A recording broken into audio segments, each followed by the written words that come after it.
Please welcome AFA's Central Florida, Martin H. Harris Chapter President, Todd Freese.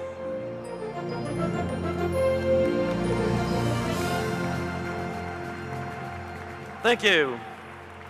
36 years ago, our chapter established this great symposium and has been working closely with AFA to keep it one of the premier professional development events for airmen.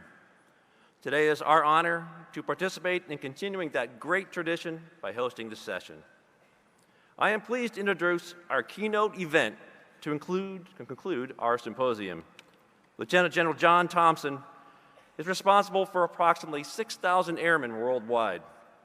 He commands an annual budget of over $7 billion to support the research, design, development, launch, acquisition, and sustainment of satellites and their associated command and control systems.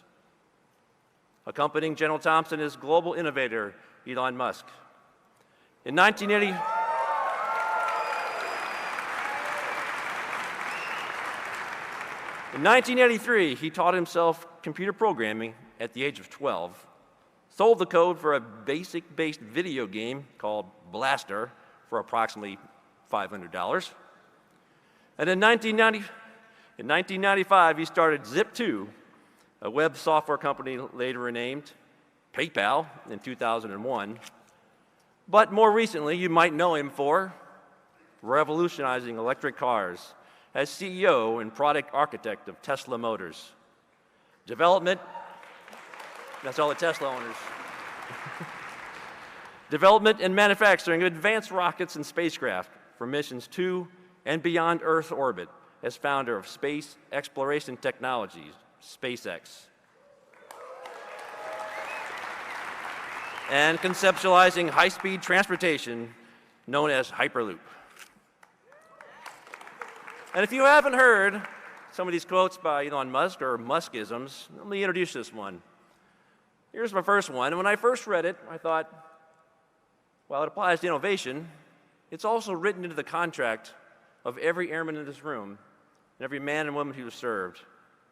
The quote is, "If something is important enough, even if the odds are against you, you should still do it."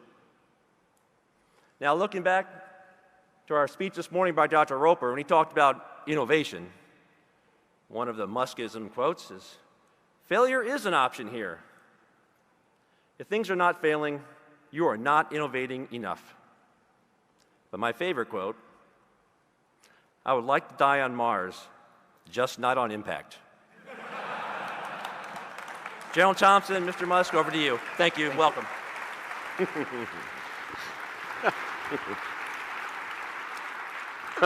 Well, Elon, thanks so much for being here today. As you know, and many people in the audience know, we're reprising a fireless fireside chat that we did at Air Force Space Pitch Day back in November. I ran into General Goldfein, the Chief of Staff of the United States Air Force, this morning, and maybe I was being a little bit too confident, but I said, hey, I think that we did such a good job together at Space Pitch Day that Elon and I got invited back for a much bigger audience, higher stakes and everything like that. And General Goldfein looked at me and went, "No, JT, you guys are going to do it until you get it right." So we're going to talk a little bit today about innovation.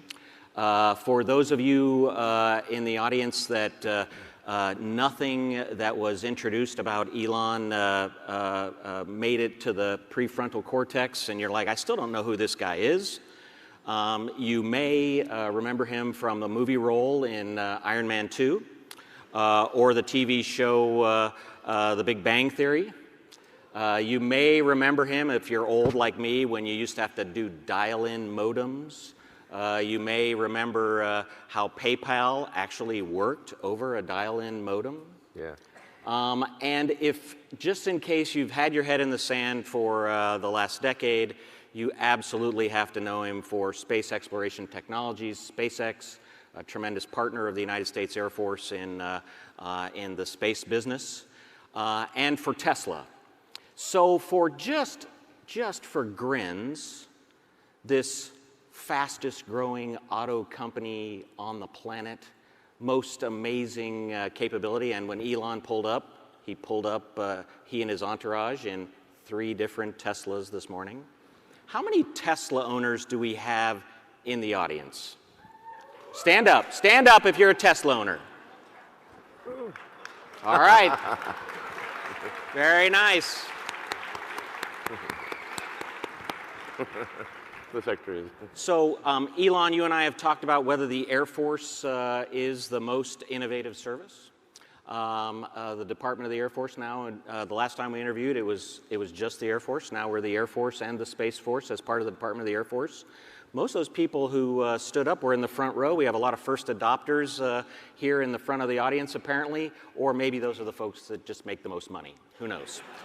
Okay, so again, today's discussion is about innovation and how we can make the Department of the Air Force the most innovative department within the Department of Defense and perhaps across the United States government.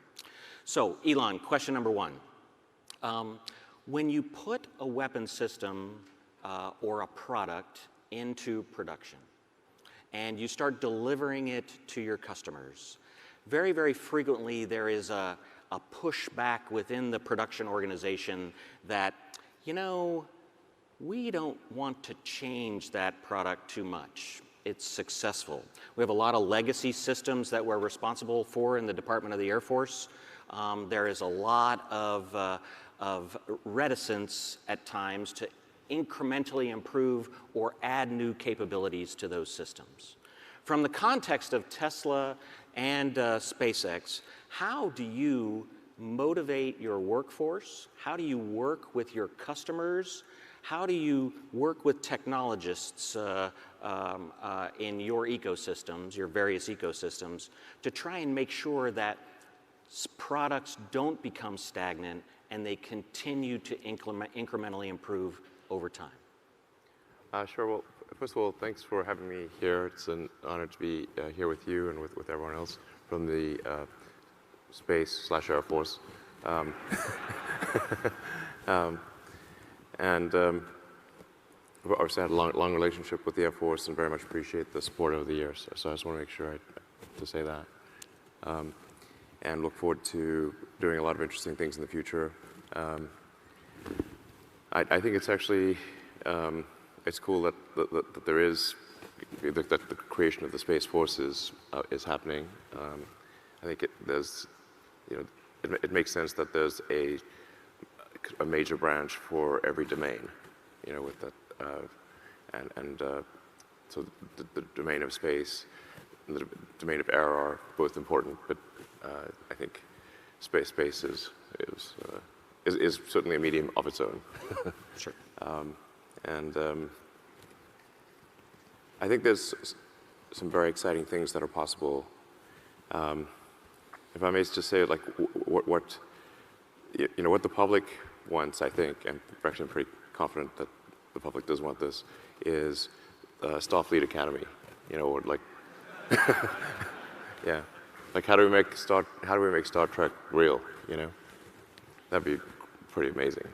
I'd love that.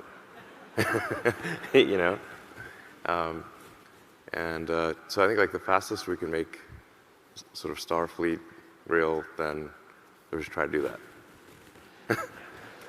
Well, so Elon, speaking for the United States Space Force, there already is a Starfleet Academy. It's the United States Air Force Academy in Colorado Springs, Colorado. Sure. Yep, I've been there. I've given a talk, and the first launch of Falcon 1, we had a Falcon sat from the Air Force Academy. That rocket blew up, but but then the funny thing is that it blew up. Like, here's this truth is stranger than fiction. The satellite was shot through the fairing, arced through the air a couple hundred meters, and then plunged through the roof of a tool shed, and then landed on the floor. And was actually in reasonably good shape. I mean, for crashing through the ceiling, but you're like recognizable, And we gave it back, and so we've not lost one of your satellites. So from a SpaceX perspective, buff it out. a partial mission success. Yeah, it's like, well, it's not lost. I'm just saying, it's a little worse for wear, but you know, but here you go. But then we subsequently launched future Falcon sats to actual orbit. That was great. So I think we can go a long way towards making Starfleet real and making these sort of utopian or semi-utopian futures real. But it will definitely require radical innovation. One can't get there by incrementally innovating expendable boosters. There's just no way. Yeah. So I think we need to push for radical breakthroughs. And if you don't push for radical breakthroughs, you're not going to get radical outcomes. And that does mean taking risks. And common sense that if you take a big risk, in order to have a big reward, there must be a big risk. Most of the time, you cannot find big reward for small risk. Those are rare. So you're going to have some proportionality with the risk and reward. But if the goal is important enough, and I think increasingly the goal is important for many reasons.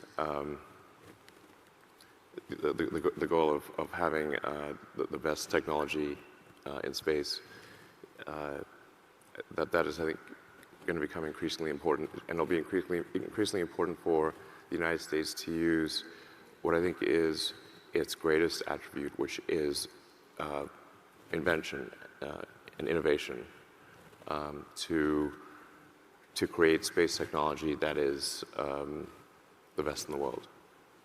And in fact, I think if the United States does not use breakthrough innovation, it will fall behind. Yeah. So I think this is not something that was a risk in times past, but I think is a risk now. Okay. So, yeah. Do you characterize that risk in terms of peer adversary competition around the planet? Are you suggesting that it's our adversaries that require us to be those radical innovators, or is it just we can't become complacent and stay incrementally improving our systems? We must take those giant leaps forward as a nation, regardless of the competition. I think there's little. I have zero doubt that if the United States does not seek great innovations in space, it will be second in space. Okay. With as sure as night follows day. So it is a big deal. But this is a very innovative. There's no country more innovative and inventive than the United States. So it's just important to use that attribute. That's the ace card. Okay. Yeah. And since it seems like we're going down the geopolitical path here on the questions, how does the United States as a nation maintain that innovative edge, that ability to invest in things and take those risks? What kind of governmental policies or processes do we have to encourage the right kinds of behavior in your view? Well, I think having outcome-based procurement is actually very important. Okay. So you say, like, this is the outcome that is sought, and whoever can achieve this outcome or achieve this outcome to a greater degree, that company that's who the Air Force will do business with, and will procure the thing that is radically innovative as measured by what is important for leadership in space.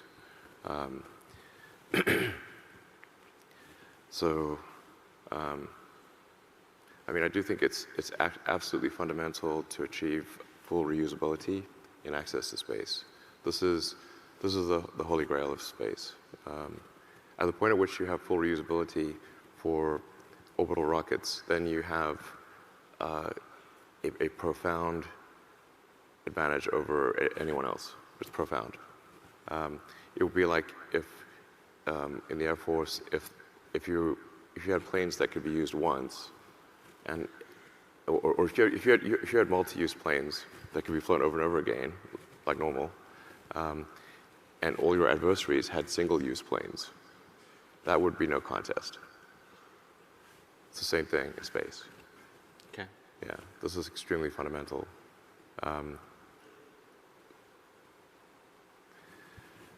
So the cost of propellant is typically on the order of 1% of the cost of the vehicle, or less.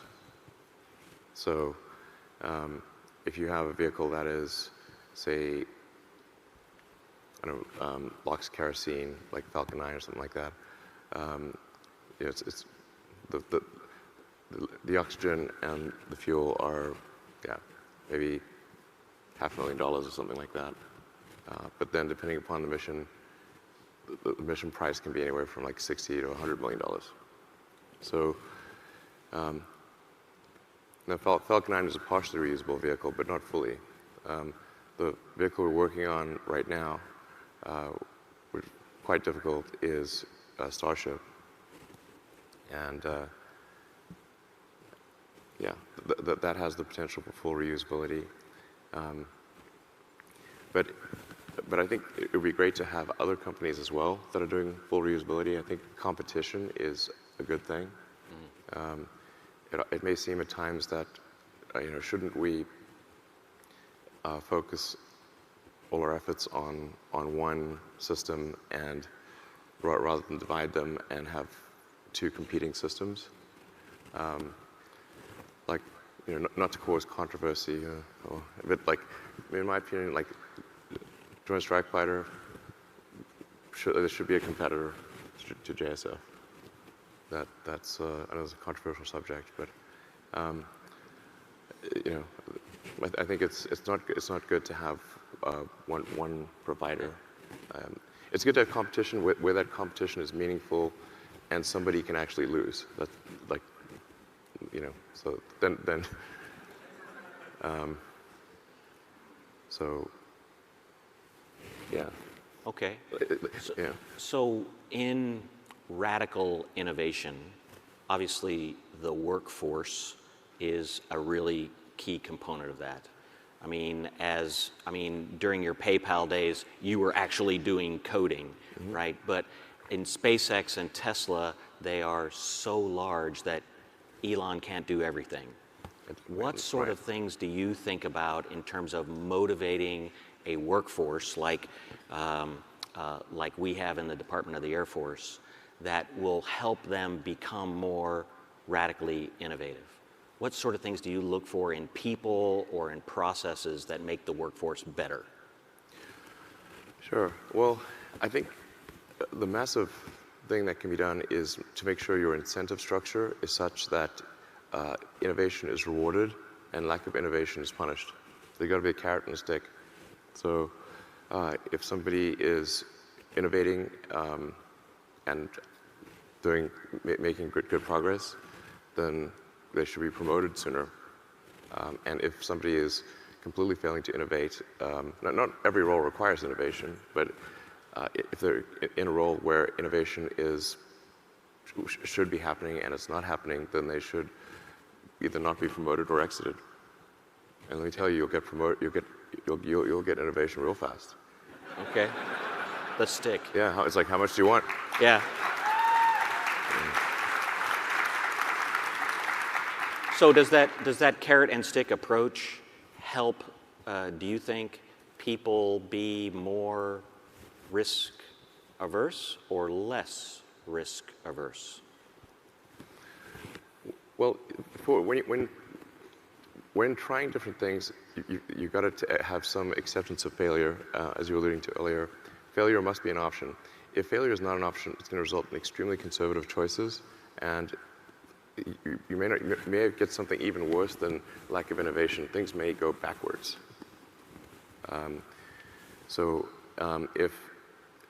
What you really want is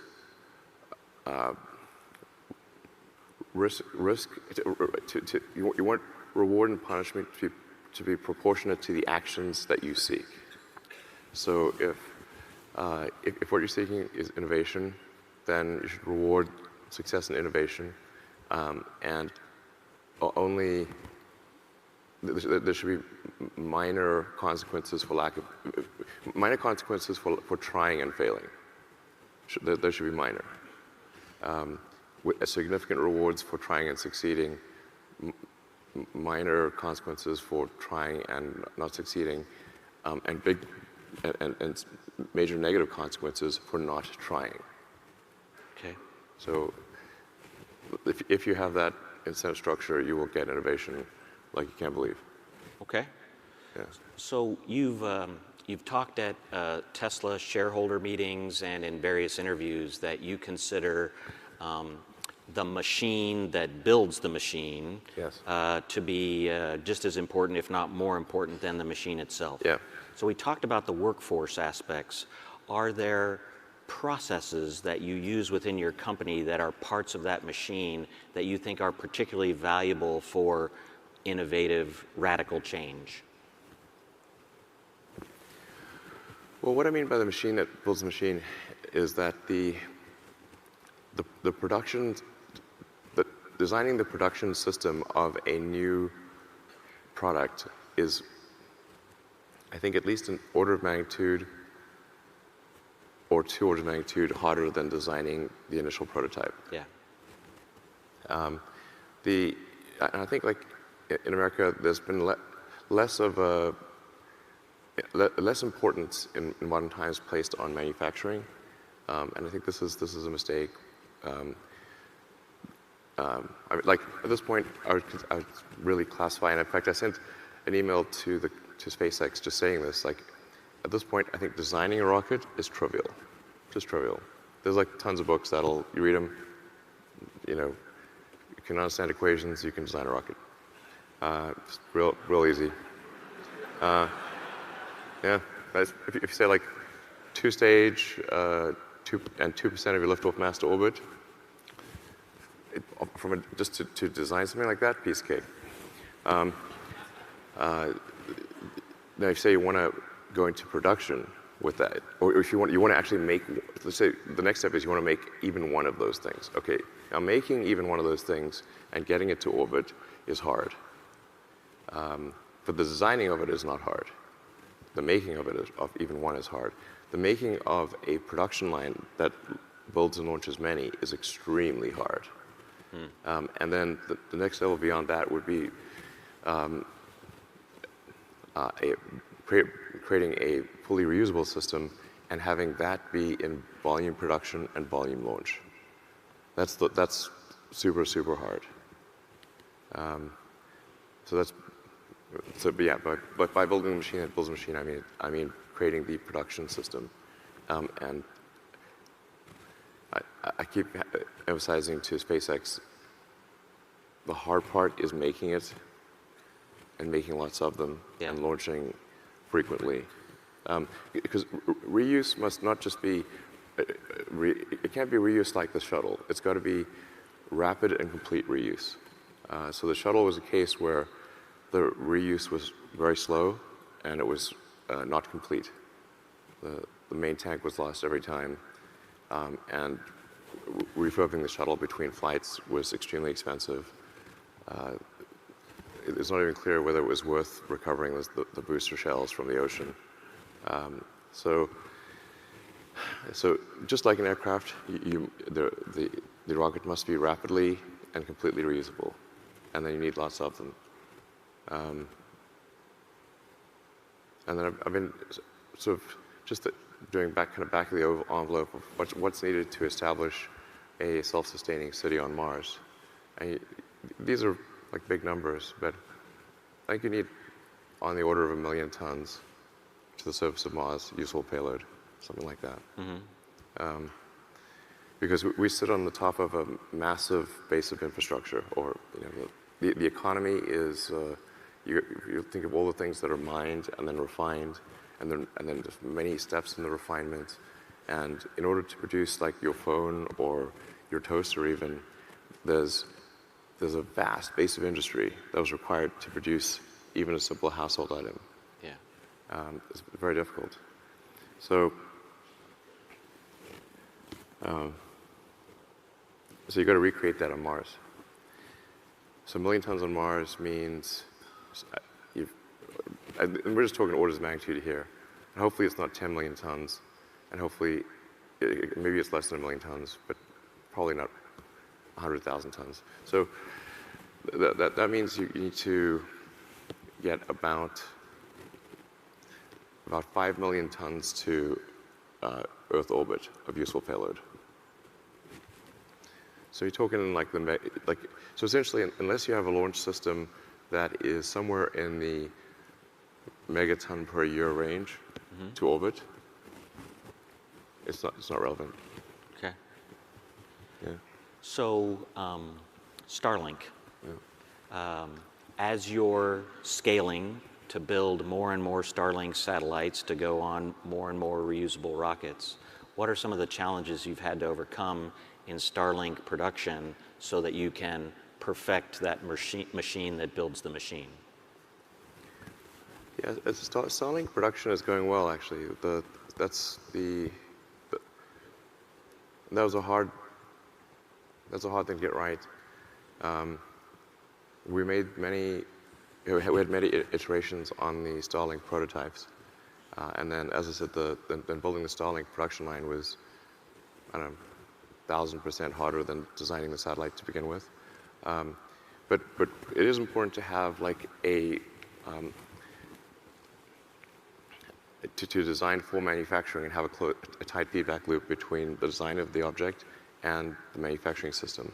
So when you design the object at first, you don't realize all the parts that are really difficult to manufacture, and so having the manufacturing system and the design, bring those up at the same time, so that you're actually, in the beginning, making a thing that you know is wrong, but you're actually figuring out what's hard to manufacture. Okay. That's the real problem. So we brought up the Starlink production line before we actually had the design finalized, which is actually the right thing to do. And then we discover, oh, there's all these things that in the design that are very difficult to make. And so therefore we must change the design. And the satellite ended up having the same capability, but just was very easy to make and launch. So, I'd say very easy. It's sort of hard, but it's being done, and the satellites are being produced at a rate now faster than we can launch them. So, and the cost of the satellite has dropped below the cost of transporting it to orbit. So even when taking the Falcon 9 in the most reused configuration, which is you get the booster back and you get the fairings back, the cost of transporting the satellite to orbit exceeds the cost of the satellite. So the satellite's in a good situation. Okay. And the cost of that satellite will keep coming down as we ramp up rates and make design improvements. But so we really need Starship to carry Starlink in order to get the total delivered cost to orbit to be much better than it is today. Okay. Which is still pretty good. So in terms of deciding what to build, you can take feedback from customers and let customers pull to you what they want, or you can be radically innovative within your company or a small set of individuals. Sure. And develop something and push it into the industrial base. So customer pull would be Tesla owners wanting new features on the existing fleet. Push would be, company push would be something like when Apple pushed the iPad to everybody and nobody knew what an iPad was until they touched it and went, wow, Sure. Everybody wants an iPad now. What do you all think about in terms of that balance between customer pull and company push? Well, in the beginning, nobody wanted a Tesla. I can tell you that. When we made the original sort of Roadster sports car, people were like, well, "Why would I want an electric car? My gasoline car works fine." I'm like, "No, electric car is better. I should try it." And it was hard to get people to do a test drive. First, nobody knew who we were. They never heard of this company. And I'm like, "Yeah, we're named after Nikola Tesla. You know that guy?" Nope. So for sure we were doing push in the beginning because people said there was no one telling us that they wanted an electric car. So it was not out of like, it was like lots of people coming up to me saying, "Hey, I really want an electric car." I heard that 0 times. So people were like, it's like, man, we better make an electric car and show that these things can be good, and then people will want them. It's like, I think it was like Henry Ford said that like when we talk about the Model T, it's like if you asked the public what they wanted, they'd say a faster horse. Mm-hmm. So if you did like a big survey and said, "Well, hey, public, before automobiles, what would you like?" It's like, well, I'd like my horse to go 3 miles an hour faster and eat less food and be stronger and live longer and that kind of thing. There'll be basically a bunch of incremental improvements on a horse. Because people, when you say like, well, what about an automobile, that car that drives itself? Like, what are you talking about? That sounds crazy. But when you actually make an automobile and give it to people and say, okay, now this is a horse where you can keep it in the barn, and if you leave for a month, it's still alive.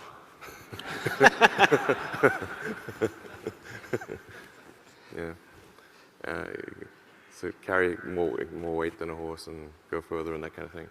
So anyway, it's like when it's a radically new product, people don't know that they want it because it's just not in their scope. I think when they first started making TVs, they did a nationwide survey. I think this might have been like 46 or 48. It was like a famous nationwide survey. Will you ever buy a TV? And it was like 96% of respondents said no. Some crazy number. Like basically everyone's like, would you buy a TV? And maybe they put a price in there or something, I don't know. But it was famously, almost everyone said they would not buy a TV, but they didn't know what they're talking about. So the big game-changing stuff at the beginning is a company push kind of a thing most of the time. But then changes to the product over time can be a lot more customer pull kind of a focus. Yeah, changes to the product over time can be incremental changes. Then customers can certainly tell you, it's good to get customer feedback to say, how can we improve the product? And once they're using it, they can say, okay, I like this thing about it, I don't like this other thing, and then we can improve the product over time. Customer feedback after they have the fundamental thing is great. Okay. Yeah. Okay, so in the audience here, we have a lot of air and space warfighters. We have so people who use systems. We have a lot of developmental teams on both the government and the industry side, and we have the air and space leadership of the nation. So I got a little lightning round here for you. Great. To try and influence maybe some of those younger folks in the back who are looking for the next big thing. So in terms of different kinds of technology, whether it's artificial intelligence or medical or batteries or whatever, in the next 5 years, what technology do you think will see the most advancement? Well, it's difficult to assess most in those contexts because they're very different. But I think probably the most fundamentally transformative will be AI. AI, okay. And if you were recommending to some of the young officers and enlisted troops in the room, what sort of degrees to pursue at college, or what sort of education that they should prioritize for themselves in the modern era, what would you recommend? Computer science and physics. Computer science and physics, okay. How many computer science people do we have out there? How many physics people? Okay, we need more, apparently. Okay. I mean, it's essentially information theory and physical theory. If you want to understand the nature of the universe, these have very good predictive power, physics and computer science. Okay. Yeah. Okay. As a nation that is interested in radical innovation to maintain its competitive edge, what are the things that the Department of the Air Force should be investing more in other than reusable rockets, from your perspective? Again, I can't emphasize enough how important reusable rockets are. Yeah. You'll love it. It's great. And I think that you could actually do point-to-point on Earth with, to go long distances and be much better than aircraft. Because, I mean, basically, just think of like ICBM minus the nuke, add land, So it's just sort of in the option package, just, uncheck nuke and then add landing system, check. And that's definitely going to get you wherever you want to go the fastest. Because that's why they made ICBMs. They get there the fastest. So I think that's going to be pretty exciting. Yeah, I think. Yeah. I mean, once you have a dramatically lower cost access to space, then many things are enabled. You can think of like, once you got the Union Pacific Railroad, then getting to the West Coast was much faster and much less dangerous. Yeah. You're not likely to sort of end up eating your compatriots in a snowy situation. So you can just take the train. So in the beginning they thought, why the heck are they building that stupid railway? There's nobody there. and they're like, but once you build the railway, they're like, okay, now it's easy to get to the West Coast, and now a huge portion of the U.S. population is on the West Coast. And actually, California is the most populous state in the nation. But it used to be, least populous, I suppose, or pretty low. So many things are possible once the transport problem is solved. So that's why I think it's so fundamental. But if you can't get there, or getting there takes a long time, and you can't risk, and every mission's got to work, then it's very hard to innovate. Yeah. It's got to be that, okay, some missions won't work, and the cost of running the experiment is low. That's why I'm harping so much on the cost of transport.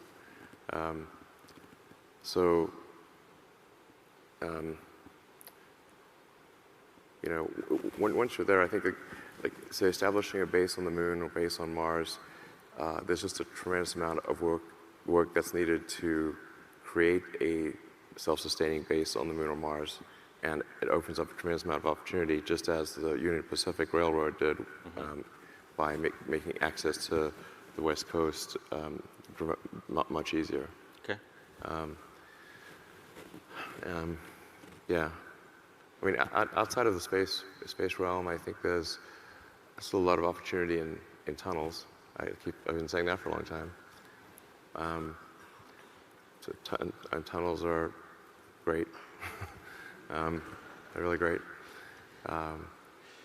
And the Boring Company is about to finish its first tunnel in Vegas. I encourage people to please copy the Boring Company, or do better. That'd be great. There's a lot of. Yeah. So in terms of domains, you have subterranean. Yeah. Obviously, Tesla covers the ground domain as capabilities. You've got the space domain covered with SpaceX and Starlink capabilities. I think this is the Air Warfare Symposium. Folks might not, in the audience might be interested in if you have any ideas for the air domain specifically. Well, for the air domain, I think things are definitely going to go into kind of autonomous, locally autonomous drone warfare is where it's at, where the future will be. Now, I'm just saying, it's not, I want the future to be this. It's just, this is what the future will be. Okay. Is autonomous drone warfare. And at a local level,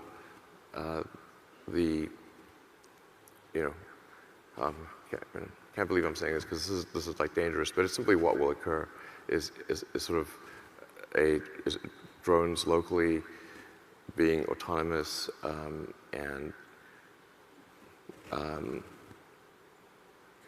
but I think we still want to retain sort of the authority to damage or destroy anything that isn't an autonomous drone. Keep that authority back here with a person in the loop. Okay. But it's the fighter jet era has passed. That is, it's just, yeah, the fighter jet era has passed. Okay. So it's drones. Yeah. Let's go back to failure for a minute, and the mindset that you and your leadership team at Tesla and SpaceX have on failure. I mean, the SpaceX blooper reel that you guys did in, Sure. I think it was 2017 timeframe, was definitely, hey, we embrace this learning that occurs. More recently with the Tesla truck and the ball through the window, also that mindset, go through the window. that mindset that embraces failure. How do you personally, I mean, those kinds of failures would drive a lot of us in this room nuts, but doesn't seem to drive you nuts. Seems like you're very comfortable with it. Can you talk about the mindset that requires for you to be that accepting of that kind of failure? Sure. Should we roll the video? No. Or should we not? No, we should not roll the video. Not yet. Okay. Okay. Well, I think of these things as just there's a certain amount of time, and within that time, you want the best net outcome. So, for all the set of actions that you can do, there's going to be some of which will fail, some of which will succeed, and you want the net useful output of your set of actions to be the highest. I'm going to use like a baseball analogy. Like, at baseball, they don't let you just sit there and wait for the perfect pitch until you get a real easy one. They can give you 3 shots. And the third one, they say, okay, and they get off they go back to put somebody else up there. So your 3 strikes on baseball, not on bat anymore. So what you're really looking for is like, what's the batting average? How you doing on score, and just there's going to be some amount of failure, but you want your net output, net useful output to be maximized. Failure is essentially irrelevant unless it is catastrophic. Okay. Yeah. Okay. Intellectual property. Obviously, Tesla, SpaceX, Solar City have amazing capabilities that they're bringing to the public and to the government every day. How do you protect your intellectual property in a world where it seems like the cloud and servers and things are constantly under attack from people wishing to free you of your intellectual property? Yeah, well, actually, at Tesla, we just open sourced our patents some years ago. so anyone can use our patents. So we really have not been tried to protect intellectual property in that sense. We've tried to actually smooth the path, because the overarching goal of Tesla is to accelerate the advent of sustainable energy. And so if we created a patent portfolio that discouraged other companies from making electric cars, that would be inconsistent with our mission. So we open sourced all the patents, in order to help anyone else who wants to make an electric car. So I guess that's the opposite of protecting the IP. Now the real way I think you actually achieve intellectual property protection is by innovating fast enough. If your rate of innovation is high, then you don't need to worry about protecting the IP, because other companies will be copying something that you did years ago. And that's fine, just make sure your rate of innovation is fast. Speed of innovation is what matters. And I do say this to my teams quite a lot, that innovation per unit time, as I go innovation per year, if you want to say it, is what matters, not innovation absent time. Because if you wanted to make, say, 100% improvement in something, and that took 100 years or 1 year, that's radically different. So it's like, what is your rate of innovation? That matters. And is the rate of innovation, is that accelerating or decelerating? And a weird thing happens when companies get big is that most companies or organizations, the bigger they get, they tend to get less innovative. Not just less innovative on a per person basis, but less innovative in the absolute. And I think this is probably because the incentive structure is not there for innovation. It's not enough to use words to encourage innovation. The incentive structure must be aligned with that. That's fundamental. So taking that from a business level to a national level in terms of, obviously, the United States, largest economy in the world, China, the second largest economy in the world currently and gaining fast. What sort of things that could you share with the audience here that are your thoughts on the competition, economic or military, between the United States and China? Sure. Well, I think China's a real interesting country, I have to say. The thing to appreciate about China is just that there's a lot of really smart, really hardworking people there, and they're going to do a lot of great things. This is sort of, independent of Chinese government policy. They're just going to do a lot of interesting things. The thing that will feel pretty strange is that the Chinese economy is going to be probably at least twice as big as the US economy. Maybe 3 times, but at least twice. And that assumes a GDP per capita still less than the US. But since they have about 4 or 5 times the population, then it would only require getting to a GDP per capita of half the United States for their economy to be twice the size of ours. And as I'm sure people in this room know, the foundation of war is economics. And so if you have half the resources of the counterparty, then you better be real innovative. If you're not innovative, you're going to lose. I'm not sure whether that's a cyber attack that's ongoing or not here, so.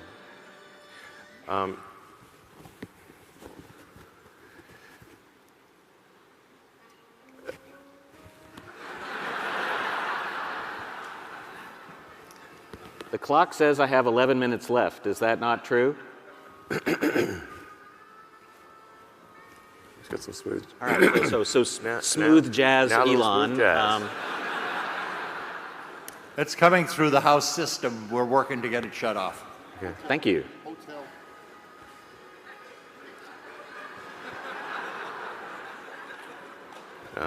Yes, well, anyway.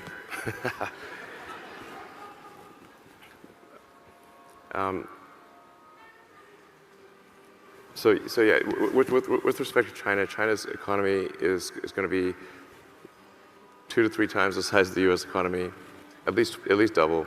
So therefore, in order for the U.S. to be competitive on a military level, the innovation has to overcome a gigantic gap in economic output. Okay. So in the absence of radical innovation, the U.S. will be militarily second. Okay. Basic math. What, from the standpoint of radical innovation, we already talked about workforce, we talked about processes, we talked about protecting intellectual property rights. Let's talk about overall culture. That culture that you try and push into your companies that makes them successful. Any of us, and I sat right next to one of your SpaceX employees on the plane here yesterday, a young engineer. It was motivating for me just to talk to her about what she was doing every day and how important her job was. And I just felt like the only other place I've seen that kind of culture is, frankly, in the Department of the Air Force with some of our young folks that are sprinkled around the back of the room. How do you create that culture at SpaceX and Tesla to make employees like that? Well, wow, this smooth jazz is on us with a vengeance. It's like, I feel like we're in a big elevator.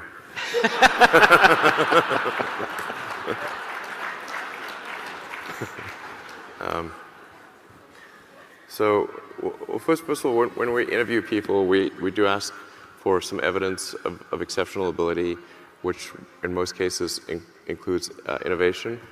This is not to say that everyone needs to be innovative. But we certainly need those that are doing advanced engineering to be innovative. And ideally, everyone is at least to some degree innovative.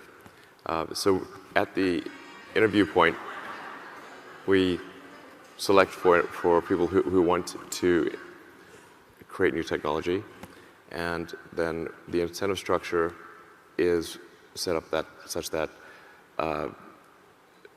innovation is rewarded. Making mistakes along the way does not come with a big penalty. But failure to try to innovate at all comes with a big penalty. You'll be fired. Okay. Yeah. All right. The carrot and stick. Yes. That's the stick. If you don't even try, or somebody doesn't even try to innovate, or their innovation aspirations are not very good, then yeah, they will no longer be at the company. Okay. Okay. Yeah. All right. So we got about 5 minutes left, and what I'd like to do is just turn it over to you, Elon, to talk about whatever you'd like to talk about.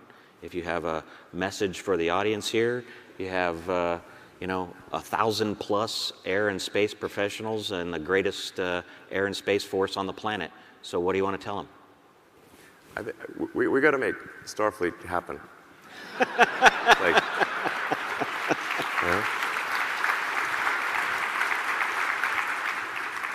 So we want real big spaceships that can go far places, and well, this will probably get me into the most trouble of all. I think this should be a new uniform. That's that's like I don't know, cool uniforms, cool spaceships. I think that's what when the public hears Space Force, that's what they think. It's like, okay, we're gonna have like some sweet spaceships and like pretty good uniforms and stuff, and that's what the public wants. So we want the sci-fi futures, the good sci-fi futures to be real, and ideally to become real while we're still alive. And we want to see it happen. And so I think we really need to drive the rate of innovation to be such that we would see big breakthroughs, big improvements in space technology in the years to come. So, yeah. So, like, just try to make Starfleet happen as soon as humanly possible, and definitely while we're still alive. Yeah. So, I'm not sure about warp drive, but other stuff I think can be done. Gotcha. Warp drive and teleportation, probably not, but big spaceships that can go far places, definitely that can be done. Understood. All right. Ladies and gentlemen, Elon Musk.